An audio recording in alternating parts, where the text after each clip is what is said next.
നമസ്കാരം. റാഫ് ഫുട്ബോളിലേക്ക് അവർക്കും സ്വാഗതം. അപ്പോൾ ഇന്ന് തുടങ്ങുകയാണ്. റയൽ മാഡ്രിഡ് ഇന്ന് ഇറങ്ങുകയാണ്. ഹോസെ മൊറീഞ്ഞോയുടെ റയൽ മാഡ്രിഡ് ഇന്ന് രാത്രി ഇന്ത്യൻ സമയം 1 മണിക്ക്, അതായത് സാങ്കേതികമായിട്ട് നമുക്ക് ഇന്ത്യൻ സമയം നാളെ പുലർച്ചെ 1 മണിക്കാണ് റയൽ മാഡ്രിഡും എസ്പാനിയോളും തമ്മിൽ എസ്പാനിയോളിൻ്റെ മൈതാനത്ത് വെച്ച് ഏറ്റുമുട്ടുന്നത്. ടീമിൽ ഒരുപാട് മാറ്റങ്ങൾ സ്ക്വാഡിലൊക്കെ വരുത്തിയിട്ടാണ് റയൽ ഇത്തവണ വരുന്നതെന്ന് എല്ലാവർക്കും അറിയാം. അതുകൊണ്ട് തന്നെ ആദ്യ മത്സരം വളരെ ആവേശത്തോടു കൂടി ആരാധകർ കാത്തിരിക്കുകയാണ്.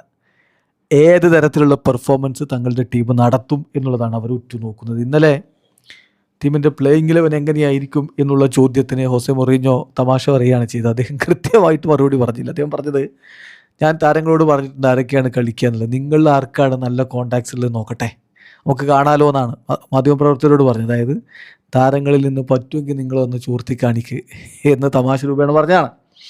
ഏതായാലും ഇന്നലെ അദ്ദേഹം സ്ക്വാഡൊക്കെ പുറത്തുവിട്ടിട്ടുണ്ട്. പ്ലേയിങ് 11 എന്താണെന്നുള്ളതിലാണ് സംശയമുള്ളൂ. ലഭ്യമാവുന്ന വിവരങ്ങൾ മാർക്ക പുറത്തുവിടുന്നു. റയൽ മാഡ്രിഡിൻ്റെ എക്സ്പെക്റ്റഡ് 11 ഗോൾ കീപ്പറായിട്ട് കോർട്ടുവ, ഡിഫൻസിൽ ട്രെൻഡ് ഇറങ്ങും എന്നാണ് അവർ പറയുന്നത്. അതേസമയം മറ്റു ചില മാധ്യമങ്ങൾ ഡംഫ്രീസിന് സാധ്യത കാണുന്നുണ്ട്, പക്ഷേ ട്രെൻഡ് സ്റ്റാർട്ട് ചെയ്യും എന്ന് മാർക്ക പറയുന്നു. ഒപ്പം കൊനാറ്റയും ഹൂയിസനും സെൻറ്റർ ബാക്കുമാരുടെ റോളിൽ അതുപോലെ തന്നെ കരേറസും ഉണ്ടാകും എന്നുകൂടി പറയുന്നുണ്ട്. അതാണ് ഇൻട്രസ്റ്റിംഗ് ആയിട്ടുള്ള കാര്യം. അങ്ങനെയെങ്കിൽ കുക്കറേയ കളിക്കില്ല എന്നൊരു സൂചനയാണ് മാർക്ക് കൊടുക്കുന്നെങ്കിലും മറ്റു ചില മാധ്യമങ്ങൾ കുക്കറേയ തന്നെ കളിക്കും എന്നും പറയുന്നുണ്ട്. മദീരയിലേക്ക് വരുമ്പോൾ വാൽവർദെ, ബെർണാഡോ സിൽവ, അതുപോലെ തന്നെ പിന്നെ ബ്രാഹിമും ആർദ ഗ്യൂളറും വിനി ജൂനിയറും കിലിൻ എംബാപ്പയും എല്ലാവരും ചേർന്നുകൊണ്ട് മുന്നേറ്റങ്ങളുടെ കാര്യം നോക്കുകയും ചെയ്യും. അപ്പോൾ ഈ രൂപത്തിലുള്ളൊരു 11 കൊണ്ട് റയൽ മാഡ്രിഡ് ഇറങ്ങാനുള്ള സാധ്യതയാണുള്ളതെന്ന് പറയുന്നു.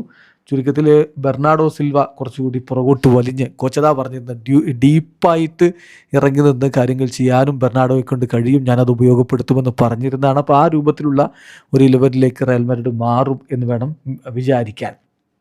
അപ്പോൾ ഇന്നലെ മാധ്യമങ്ങൾ കൃത്യമായിട്ട് മൊറീഞ്ഞോയോട് ചോദിക്കുന്നുണ്ട്, നമുക്ക് എപ്പോൾ തൊട്ട് പറയാൻ പറ്റും ഇത് മൊറീഞ്ഞോയുടെ ടീമാണ്, മൊറീഞ്ഞോയുടെ റയലാണെന്ന് എപ്പോൾ തൊട്ട് പറയാൻ പറ്റും ചോദിക്കും. അദ്ദേഹം പറയുന്നത്, ഇപ്പം തന്നെ പറഞ്ഞോ, ഇറ്റ്സ് ഓൾറെഡി മൈ ടീം എന്ന് പറഞ്ഞാൽ അത് ബെറ്റർ ആവട്ടെ അല്ലെങ്കിൽ വേഴ്സ് ആവട്ടെ, ഏതായാലും ഞാൻ ആ ഉത്തരവാദിത്വം ഏറ്റെടുക്കും.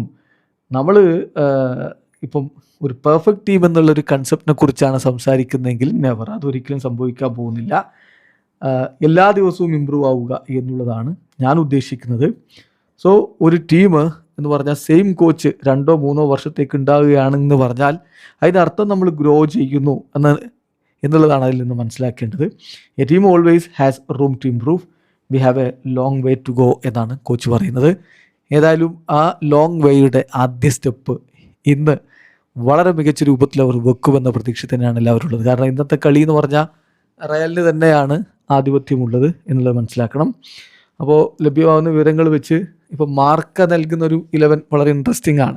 ഡയമണ്ട് ഒക്കെ സബ്സ്റ്റിറ്റ്യൂട്ട് റോളിൽ വരൂ എന്നുള്ള രൂപത്തിലാണ് അവർ കാര്യങ്ങൾ വെക്കുന്നതെങ്കിൽ, അതേസമയം മറ്റു ചില മാധ്യമങ്ങൾ നൽകുന്ന വിവരമനുസരിച്ച് വ്യത്യസ്തമായിട്ടുള്ള ഒരു 11 നമ്മൾ പ്രതീക്ഷിക്കുകയും ചെയ്യണം. അപ്പോൾ ഞാനൊരു എക്സാമ്പിളായിട്ട് മറ്റൊരു മാധ്യമത്തിൻ്റെ ഒരു ലൈനപ്പ് കൂടി പറയാം. അതായത് DRU AS നൽകുന്നത് ഗോൾ കീപ്പറായിട്ട് കോർട്ടുവ, ഡിഫൻസിൽ കൊനാറ്റെ, ഹൂയിസൻ, ഇരുപാർശ്വങ്ങളിലായിട്ട് കുക്കറേയ, ഡംഫ്രീസിൻ്റെ സ്ഥാനത്ത് വേണമെങ്കിൽ നമുക്ക് ട്രെൻഡിനെ കാണാം. ബെർണാഡോ സിൽവയും വാൽവർദയും പുറകോട്ടിറങ്ങി കളിക്കുന്ന മധ്യനിര താരങ്ങൾ. പിന്നെ മുന്നേറ്റത്തിലാണെങ്കിൽ വിനിയും ഗ്യൂളറും ഡയമണ്ടേയും ഗോളടിക്കാൻ എംബാപ്പയും എന്ന രൂപത്തിലാണ്. അപ്പോൾ ഇതിൽ ബെല്ലിംഗാമൊക്കെ ലേറ്റായിട്ടാണ് ടീമിനോടൊപ്പം ജോയിൻ ചെയ്തത്. അപ്പോൾ അദ്ദേഹം ഇന്ന് കളിക്കില്ല എന്ന തരത്തിലുള്ള സൂചനകളുണ്ട്. സോ വിനിയും ഡയമണ്ടേയും ഇരു പാർശ്വങ്ങളിലുണ്ടാകും എന്ന് കരുതുന്നു. ഗോളടിക്കാൻ കിലിൻ എംബാപ്പയും. കാത്തിരിക്കുക ഇന്ന് എന്ത് സംഭവിക്കും എന്നറിയാൻ വേണ്ടി. വീഡിയോ അവസാനിക്കുന്ന ഫുട്ബോൾ ലോകത്തെ കൂടുതൽ വിശേഷങ്ങളുമായി റഫ്ലക്സ് ഇടുക.